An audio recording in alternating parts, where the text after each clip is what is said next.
Belasan pedagang menghampiri Wali Kota Makassar Munafri Arifuddin saat inspeksi mendadak atau sidak di Terminal Daya, Kecamatan Biringkanaya. Usai melihat aktivitas hingga bangunan di terminal tersebut, pedagang ramai-ramai mendatangi Munafri. Mereka menyampaikan keresahan yang selama ini dialami. Ketua Asosiasi Pedagang Terminal Daya, Abdul Ghaffar, menyampaikan sudah puluhan tahun mereka merasakan pahitnya pemasukan berjualan di Terminal Daya. Hal ini disebabkan karena perusahaan otobus mengambil penumpang di jalan raya, sehingga aktivitas di terminal semakin sepi. Aktivitas jual beli juga sangat minim, beberapa pedagang bahkan memilih untuk menutup jualannya. Aktivitas angkut penumpang di jalan raya, kata Abdul Ghaffar, juga menjadi biang kemacetan. Justru itu menimbulkan masalah baru di Kota Makassar. Selain kondisi UMKM yang memprihatinkan, pedagang juga menyoroti infrastruktur terminal yang tidak layak. Menanggapi keresahan pedagang, Wali Kota Makassar Munafri Arifuddin mengatakan Pemkot Makassar berupaya mencarikan solusi atas masalah ini. Seyogyanya, perusahaan otobus memang harus mengambil dan menurunkan penumpang di terminal.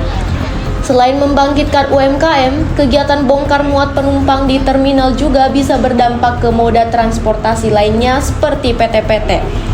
Saat turun dari bus, penumpang bisa memilih kendaraan sebagai feeder untuk mengantar mereka ke tujuan.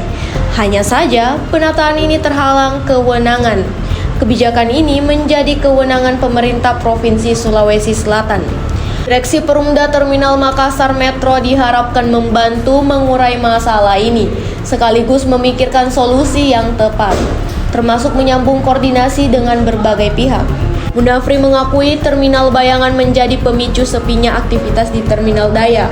Pelaksana tugas PLT Direktur Utama Terminal Makassar Metro, Elber Makbul Amin, menegaskan bahwa langkah pertama yang akan ditempuh adalah menertibkan operasional perusahaan otobus yang selama ini banyak melakukan bongkar muat di luar area terminal.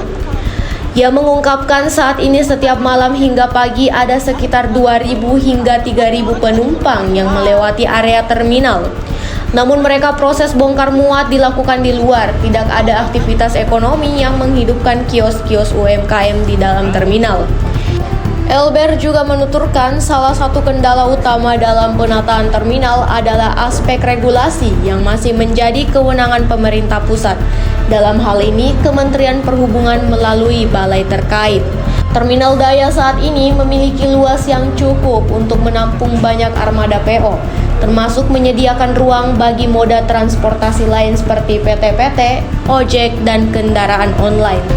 Dengan konsep integrasi, Terminal Daya dinilai sangat potensial menjadi pusat transportasi dan ekonomi. Terkait sisi keuangan, Elber menyebut bahwa pendapatan harian terminal saat ini berada di kisaran 8-9 juta rupiah per hari. Sumber utamanya berasal dari retribusi penumpang sebesar 3.000 dan tarif masuk kendaraan PO sebesar 15.000 hingga 20.000 per unit. Download Tribun X sekarang, menghadirkan lokal menjadi Indonesia.